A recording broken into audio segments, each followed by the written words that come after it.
Bonsoir à tous et content de vous retrouver pour un débrief des matchs de la journée, mais aussi pour un petit débrief de certains matchs dont j'ai pas eu le temps de parler avec vous, puisque travail oblige, je n'étais pas disponible pour pouvoir les débriefer. Je vais juste débriefer avec vous, premièrement, le match du Portugal contre la France, qui s'est soldé par un 0-0. Ce match-là, vraiment, il a fait couler beaucoup d'encre, parce que l'équipe de France, encore une fois, était venue avec une équipe encore plus défensive que le match contre l'Autriche, avec, je crois, 5 ou 6 joueurs à vocation défensive dans le 11 de départ. Donc, Didier Deschamps avait encore plus solidifié sa tactique qui était déjà solide dans la défense. Et on s'est tapé une purge, pas forcément une purge, parce que les Pays-Bas, eux, ont essayé de faire le jeu. Ils n'ont pas refusé le jeu. Cependant, leurs attaquants, en la personne de Memphis Depay ou encore Xavi Simons ou même Cody Gakpo, ont été maladroits, surtout Depay, devant les cages. Et au final, malgré, à la fin du match, une ouverture du score de Xavi Simons sur une frappe en pivot de Memphis Depay, mal repoussée par Mike Maignan, le but, justement, a été signalé, a été annulé, puisque Denzel Dumfries, visiblement, gênait Mike Maignan sur son intervention, sur la frappe de Xavi Simons. Donc, pas grand-chose à dire sur ce match-là, à part que c'était au bout de l'ennui.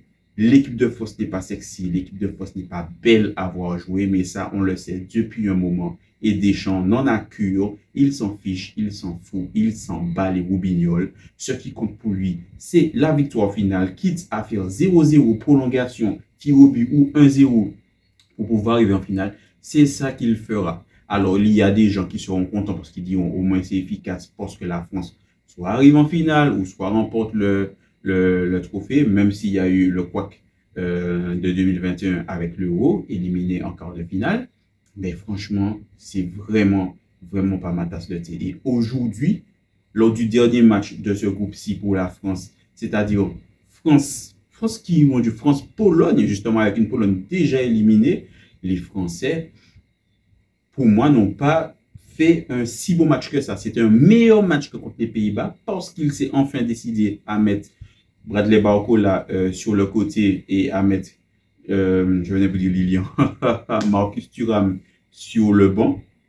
Griezmann d'ailleurs était sur le banc puisqu'il n'a pas été assez adroit, assez intéressant face aux Pays-Bas. À noter aussi que Kylian Mbappé n'avait pas joué le match contre les Pays-Bas par rapport à sa blessure au nez qu'il a contractée lors du premier match contre l'Autriche. Il a joué aujourd'hui, c'est-à-dire le dernier match avec l'équipe de France. Ça a été l'un des Français qui a été les plus en vue.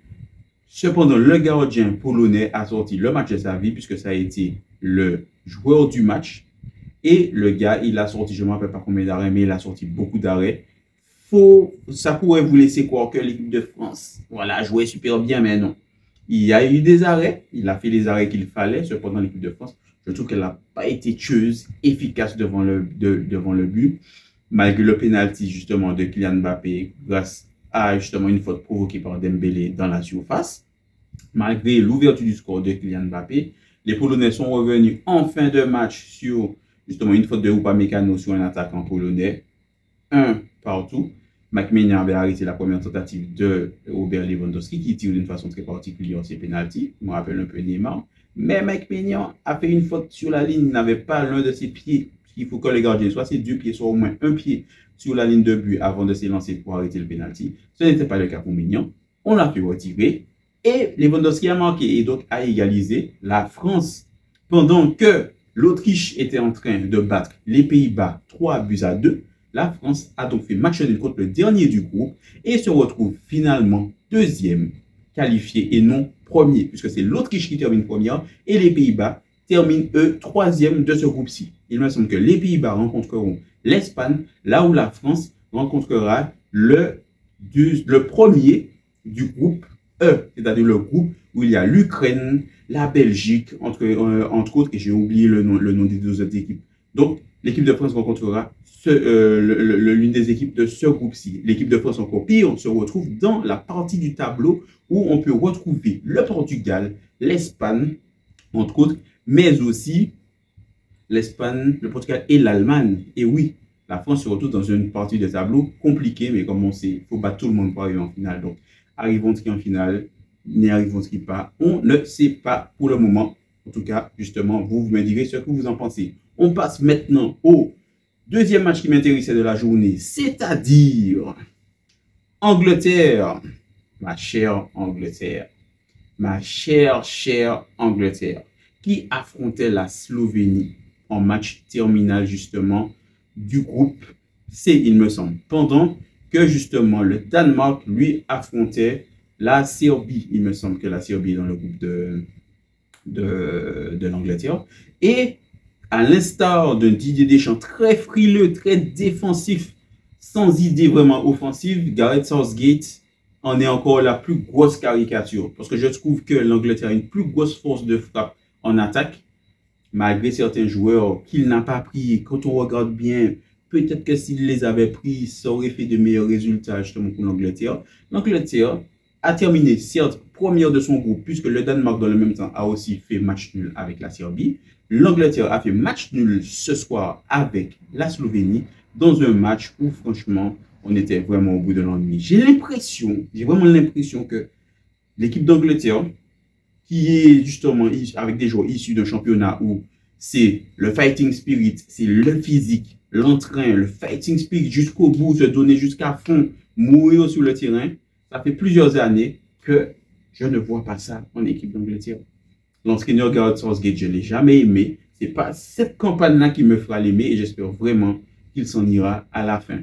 Parce que j'ai l'impression qu'à l'instar d'une équipe comme Manchester City, l'Angleterre s'est cityisée. Je ne sais pas si vous allez comprendre ce que je veux dire, mais la façon de jouer de City que je n'aime pas, même si c'est efficace, puisqu'ils ont remporté plusieurs titres de champion d'Angleterre, la façon de jouer de City à faire tourner le ballon, des fois dans certaines possessions stériles, je n'aime pas ça. Je n'aime pas ça. Par exemple, je n'ai jamais aimé le tiki-taka. Ce n'est pas mon style de football. Je n'aime pas ce football-là. Et quand je regarde l'Angleterre jouer comme ça, j'ai l'impression qu'il y a certains joueurs qui sont perdus. Alors, il y a le jeu de possession. L'Angleterre a fini avec, je crois, près de 60, presque 80% de possession de balle face à la Slovénie, qui, elle, était clairement venue pour défendre parce qu'elle voulait à tout prix avoir cette troisième place-là pour espérer être qualifiée, puisque les trois meilleurs troisièmes sur les quatre, puisqu'il y a 4 groupes, les 3 meilleurs troisièmes se qualifient pour le tour suivant. La Slovénie était clairement venue pour défendre, mais les Anglais en face étaient sans idée. Vraiment sans idée. En deuxième période, Gareth Southgate s'est décidé à lancer dans le game Mainoo. Gros désaveu de sa part parce qu'il avait mis Gallagher au milieu de terrain au début du match parce qu'il voulait montrer qu'il pouvait faire du changement. Dès la mi-temps, il l'a changé. Donc, pour moi, c'est un gros désaveu pour lui parce qu'il reconnaît implicitement que sa tactique est le joueur qu'il veut mettre à tout prix. Gallagher, je n'ai rien contre Gallagher. Et selon moi, il n'a pas les qualités pour jouer là où Southgate veut le faire jouer. Donc, en le retirant, pour moi, c'est un gros désaveu. Donc, il fait entrer certes Mainoo. Je ne trouve pas qu'il a été très influent. Il a essayé d'apporter sa patte, mais il n'a pas été très influent. Je trouve par contre que Gordon, mais surtout Cole Palmer, excusez-moi, a été très intéressant. Ces deux joueurs-là ont été très intéressants. L'Angleterre a essayé, je dis bien vraiment essayé parce que c'était tout ça. Je tenais justement à, voilà, j'ai oublié de parler de Trippier. Franchement, Trippier, je n'ai pas aimé. Je n'aime pas son Euro. Je n'ai pas aimé le match qu'il a fait aujourd'hui pour moi. Il n'a pas pris de risque, il n'a pas essayé de se projeter vers l'avant. Il a fait combien de passes justement en retrait? Ça m'a saoulé. Vraiment, ça m'a saoulé. Kyle Walker, il était que l'ombre de lui-même, je dirais. J'ai préféré le match qu'il a fait précédemment lors du match d'avant que ce match-ci. Donc, franchement, la France fait pitié, l'Angleterre fait encore plus pitié. Mais là, l'Angleterre pourrait avoir un peu de chance, c'est qu'eux, ils se retrouvent de l'autre côté du tableau. Ils se retrouvent du côté où il y aura la Suisse, où il y aura l'Autriche, où il y aura l'Italie. L'Italie qualifiée de dernière minute, puisque justement, la Croatie a mené lors de ce match-là hier pendant tout le match et ils se sont vus égaliser dans les toutes dernières, mais c'est vraiment peu de le dire, dans les toutes dernières secondes du match. Et donc, Croatie passe à la trappe, désolé Luka Modric, et c'est finalement l'Italie qui est qualifiée et qui se retrouve dans la deuxième partie du tableau. Pour le moment, c'est tout ce que nous pouvons dire. Il reste 4 matchs demain. Je vois que la Géorgie, le Portugal et d'autres équipes, et les 4 autres équipes jouent demain. Et on aura, à la fin de cette journée, le tableau complet pour savoir qui affrontera réellement qui. En tout cas, c'est ce que j'avais justement à dire pour ces matchs de cette journée. Dites-moi en commentaire ce que vous en avez pensé et je vous donne rendez-vous demain pour un prochain débrief. En attendant, passez une bonne soirée.